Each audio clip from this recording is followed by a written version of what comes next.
Sir এটা এখন কি হচ্ছে? এটা হচ্ছে আমাদের একটা লম্ব অপারেশন হবে। তো লম্ব অপারেশনের জন্য আমরা স্পাইনাল দেই। এটা একটা বিশেষ ধরনের স্পাইনাল অ্যানেস্থেসিয়া। জি স্যার। এটাকে বলে স্যাডেল অ্যানেস্থেসিয়া। জি স্যার। এক্ষেত্রে শুধুমাত্র পায়ুপথ এবং তার চারপাশের অংশটা আপনার হচ্ছে অ্যানেস্থেসিয়া হয়।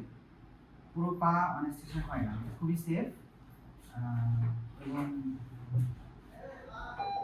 খুবই ইফেক্টিভ একটা স্যার এই অ্যানেস্থেসিয়ায় স্যার পেশেন্ট কতক্ষণ মানে থাকে অবস্থা থাকে স্যার? পেশেন্ট 3 থেকে 4 ঘন্টা অবস্থা, তারপরে অবস্থা ছুটে যায়। এটা শুধুমাত্র নিচের দিক স্যার অবশ্যই নাকি? শুধু নিচের দিকে অবশ্যই। আর আমরা হচ্ছে যেগুলো সাধারণত ধরেন সিজার, হার্নিয়া, হাইড্রোসিল, অ্যাপেন্ডিক্স হ্যাঁ। এগুলোর ক্ষেত্রে শুধু নিম্নাঙ্গ অবশ করে আমরা অপারেশন করি। আর এটা যেহেতু পাইলসের অপারেশন, জি স্যার। এটা শুধুমাত্র বায়ুপথের চারপাশে অবশ করছি। আচ্ছা আচ্ছা স্যার। মানে চয়েস মানে থাকে স্যার, যতটুকু করতে চাইবেন স্যার ততটুকুই হবে। জি, ততটুকুই হবে। ইভেন এই অ্যানেস্থেসিয়াতে আপনার পাও অবশ হবে না। জি স্যার। তো আপনি দেখলেন যে এই রোগটা আমাদের অনেক বয়স্ক রোগী, তার হার্টের কিছু সমস্যা আছে, তার লাংসের কিছু সমস্যা আছে। তো এইসব ক্ষেত্রে স্যাডেল অ্যানেস্থেসিয়া আরো বেশি কার্যকর। জি স্যার। একটু বসে থাকুক। মানে বয়স্ক পেশেন্টের যে ঝুঁকিটা থাকে এই ঝুঁকিটা স্যার এই অ্যানেস্থেসিয়া টোটালি নাই। না, একদমই নাই।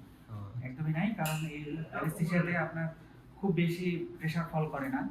তো বেশি প্রেসার ফল না করার কারণে আমরা খুব একটা বেশি স্যালাইনও দিতে হয় না। আচ্ছা আচ্ছা। সুতরাং এটা অনেক নিরাপদ। স্যার অনেকে ভয় করে বয়স্ক মানুষদের অ্যানেস্থেসিয়া দেওয়ার পর জ্ঞান যদি না ফিরে একটা অ্যাক্সিডেন্টের অসুবিধা, মানে অনেকে মনে করে স্যার এগুলো কোনো রিস্ক নাই স্যার, এই জন্য স্যার অনেকে অপারেশন করতে আসে না।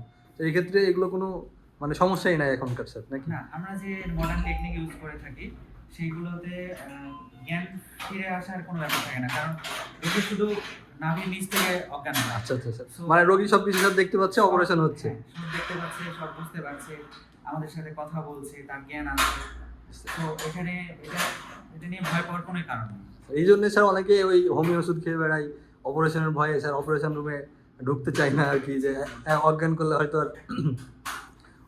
হয়তো আর জ্ঞান আসবে না, এই জন্য স্যার। তো এইগুলো এখনকার আধুনিক যুগে কোনো অসুবিধা নাই স্যার। না, এগুলো কোনো অসুবিধা নাই, এবং সকল রোগীকে এটুকু আমি হচ্ছে যে আশ্বস্ত করতে চাই জি স্যার। যে আমাদের কাছে ডক্টর জহুরুল ইসলাম স্যারের টিম আমরা যারা আছি, আমরা অ্যানেস্থেসিয়া, আমি ডক্টর সাকলাইন, সে মেডিকেল অ্যানেস্থেসিওলজিস্ট হিসেবে আমরা অনেক জটিল অপারেশন এবং অনেক জটিল রোগে আক্রান্ত, যে ধরেন কোনো একটা পেশেন্টের হয়তো হার্টের রোগ আছে বা স্ট্রোক করছে অথবা আপনার ফুসফুসের সমস্যা আছে, সেই পেশেন্টগুলোরও হয়তো অন্য রোগ হয়েছে, হার্নিয়া, হাইড্রোসিল বা অ্যাপেন্ডিক্স বা আপনার হচ্ছে গল ব্লাডারে পিত্তথলিতে পাথর, সেগুলো আমরা ল্যাব কল করছি, মানে হচ্ছে না কেটে শুধু ফুটো করে করছি।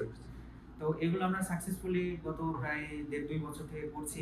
আলহামদুলিল্লাহ এ পর্যন্ত আমাদের এখানে কোনো ক্যাজুয়ালিটি রেকর্ড নাই। আমরা মোটামুটি 100% সফল। তো আপনারা ভরসা করতে পারেন। আর আমরা এখানে হচ্ছে আরো অনেক জটিল অপারেশন গত 2 দিনে করেছি।